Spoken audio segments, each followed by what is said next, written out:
math solutions for everyone. Good morning. Lecture number 14। अब इस lecture में consistency of three equations in two variable के base पर हम एक प्रॉब्लम और देखेंगे। तो प्रॉब्लम अच्छे से आपको समझना है। प्रॉब्लम है फाइंड के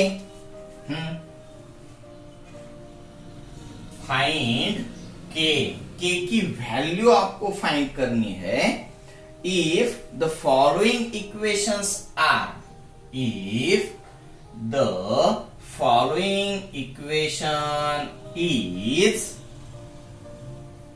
कंसिस्टेंट, इक्वेशंस आर कंसिस्टेंट,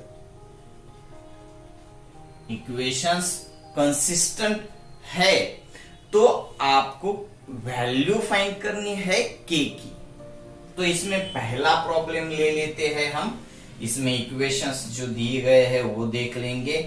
पहला, द इक्वेशंस आर, हम सीधे सॉल्यूशन में इक्वेशंस लिख रहे हैं। तो इक्वेशंस होंगे, पहला equation 2x plus 3y minus 2 equal to 0।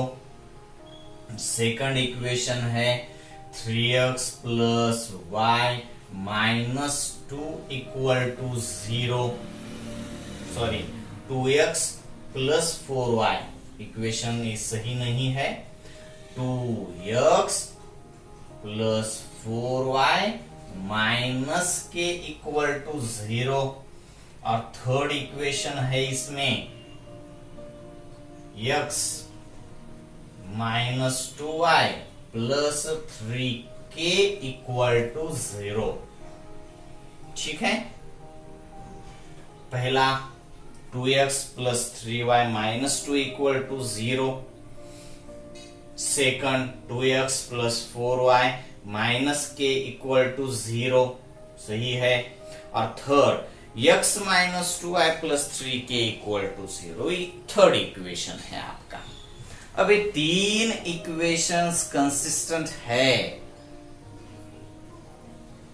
तो आपको k की वैल्यू फाइंड करनी आनी चाहिए। तो आपको मालूम है अगर ये इक्वेशंस कंसिस्टेंट है तो डिटर्मिनेंट की वैल्यू 0 होनी ही चाहिए। अब यहां पर सॉल्यूशन में देखते हैं। वी नो, मालूम है हमें, given equations are consistent, therefore determinant equal to 0। अब डिटर्मिनेंट की वैल्यू में 2 to 1, 2 to 1 determinant of constant. x का डिटर्मिनेंट नहीं ले रहे हैं हम, y का नहीं ले रहे हैं, z का नहीं ले रहे हैं।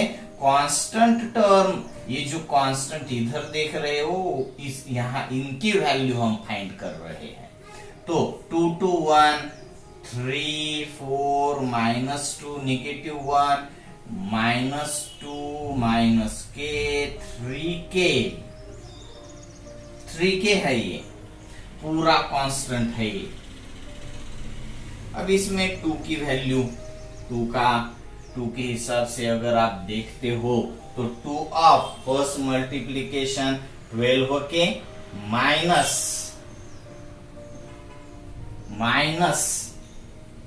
माइनस प्लस 2k यानी 2k, 12 के माइनस 2k। अब इसका कैलकुलेशन आप सीधे 10k लिख सकते हो, लिखना आना भी चाहिए 10k। अब ये माइनस लेते हैं, negative 3 of 6k minus of minus 1k यानी 7k, और minus 2 of first cross multiplication minus 2, minus 4 equal to 0। अब ये होगा 20k माइनस 21k, माइनस ए होगा -8, -8 इंटू -2 प्लस 16 इक्वल टू 0। इसका कैलकुलेशन होता है -k प्लस 16 इक्वल टू 0, यानी k की वैल्यू होगी आपकी 16। बहुत ही सिंपल प्रॉब्लम है ये, आप सेल्फ में कर सकते हो इस टाइप के प्रॉब्लम्स। मगर आपको बहुत सारे प्रॉब्लम्स देखने होंगे। मैं तो एक टाइप में एक प्रॉब्लम बताता हूं एक्सप्लेनेशन के साथ। आपको वैरायटीज में बहुत सारे प्रॉब्लम्स करते रहने चाहिए, और जितने भी प्रॉब्लम्स आप सेल्फ में करेंगे उतना ही आपके लिए इजी होता चला जाएगा। और यहाँ का इसका आपको यूज आगे जाकर कई बार करना होगा, तब करने आना चाहिए। जितना यूज आप करते रहेंगे, प्रॉब्लम्स जितना सॉल्व करते रहेंगे, उतना ही वो आपके माइंड में सेट होता चला जाएगा और उतना बहुत इजी लगता चला जाएगा। चलो अब इसके लिए मैं एक एग्जांपल आपको सेल्फ वर्क में दे देता हूं।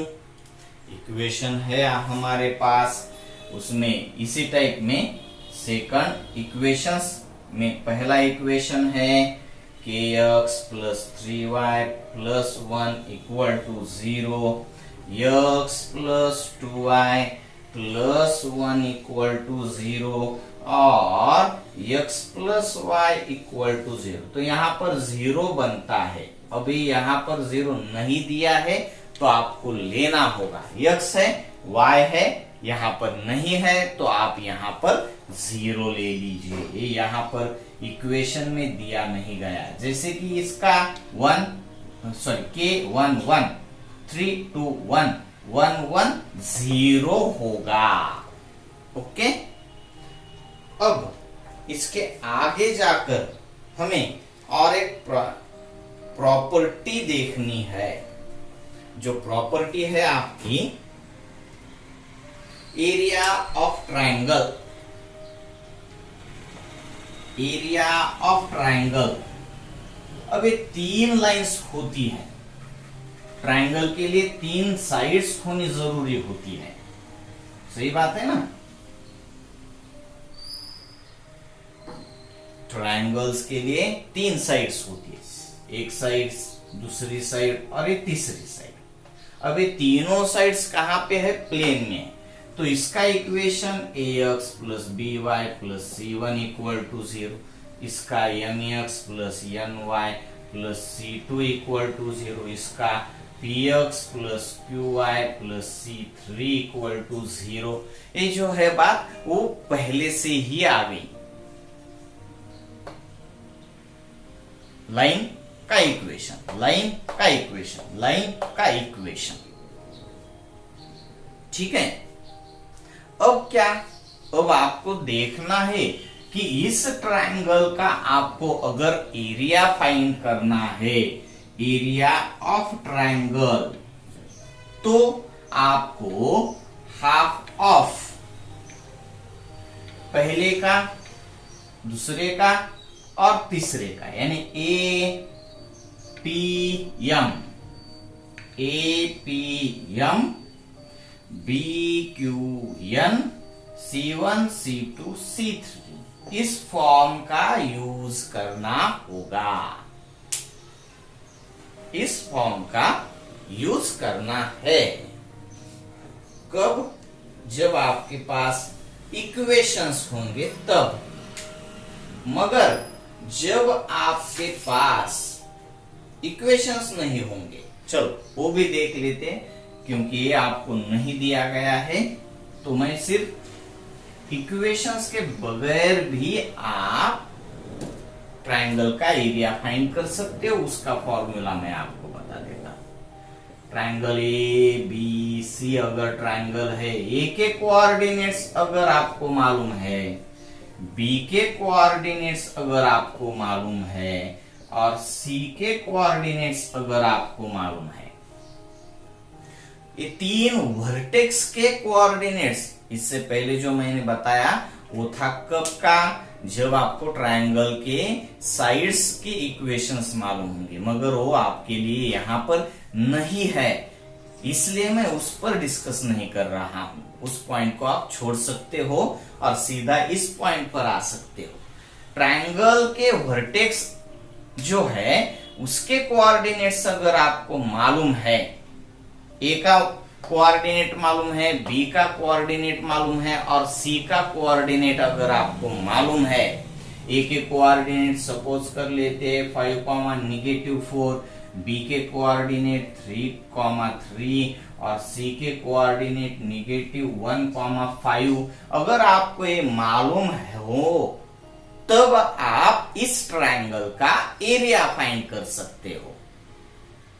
जब आपको क्या मालूम है, ट्रायंगल एबीसी के सभी वर्टेक्स के कोऑर्डिनेट्स अगर आपको मालूम है, तब आप इस ट्रायंगल का एरिया फाइंड कर सकते हो। और उसके लिए आपका फॉर्मूला होगा area of triangle ABC find करने के लिए 1/2 of x1 x2 x3 x1 x2 x3 y1 y2 y3 y1 y2 y3 1 1 1 लेना है। इस फॉर्मूला का यूज करके आप ट्रायंगल का एरिया फाइंड कर सकते हो। सिंपल फॉर्मूला है। जब आपके पास ट्रायंगल के सभी वर्टेक्स मालूम होंगे, तब आप उस ट्रायंगल का एरिया फाइंड कर सकते हो।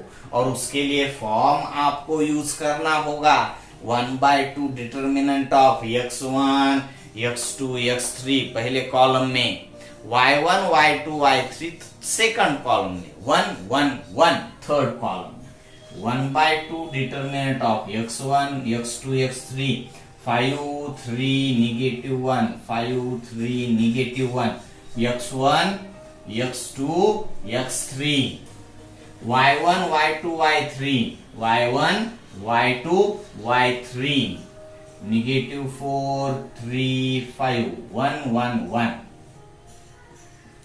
1/2 ऑफ ये पूरा 5 ऑफ 3 - 5 -2 3 - 5 -2 लिख दिया। माइनस ऑफ माइनस यानी +4 लेंगे, +4 3 - ऑफ -1 3 + 1 4 बनता है, +1 ऑफ 15 - ऑफ -3 18 बनता है। अब होगा 1/2 ऑफ क्या है -10 +8 +18 होगा क्या 1/2 ऑफ 26 - 10 16 और 16 का हाफ 8 स्क्वायर यूनिट। इस ट्रायंगल का एरिया 8 स्क्वायर यूनिट बनेगा। अभी एरिया ऑफ ट्रायंगल के लिए, मगर कब, जब आपको ट्रायंगल के तीनों वर्टेक्स मालूम होंगे तभी। अब इसके लिए भी मैं एग्जाम्पल के तौर पर आपको कुछ प्रॉब्लम्स दे देता हूं, आप बाद में कंप्लीट भी कर सकते हो। ओके, सिर्फ वर्टेक्स दे देता हूं। पहला नंबर 1 P 3/2, 1 Q 4, 2 R 4, -1/2 और सेकंड M 0, 5 N -2, 3 और T 1, -4। ओके, इस टाइप के आप प्रॉब्लम्स सेल्फ में भी करते रहिए। जितने आप सेल्फ वर्क में ज्यादा से ज्यादा प्रॉब्लम की टाइप मैं आपको बता रहा हूं, सिर्फ एक कंसेप्ट मैं आपके सामने रख रहा हूं। अब इस इंफॉर्मेशन का यूज करके आप आगे जा सकते हो। ओके।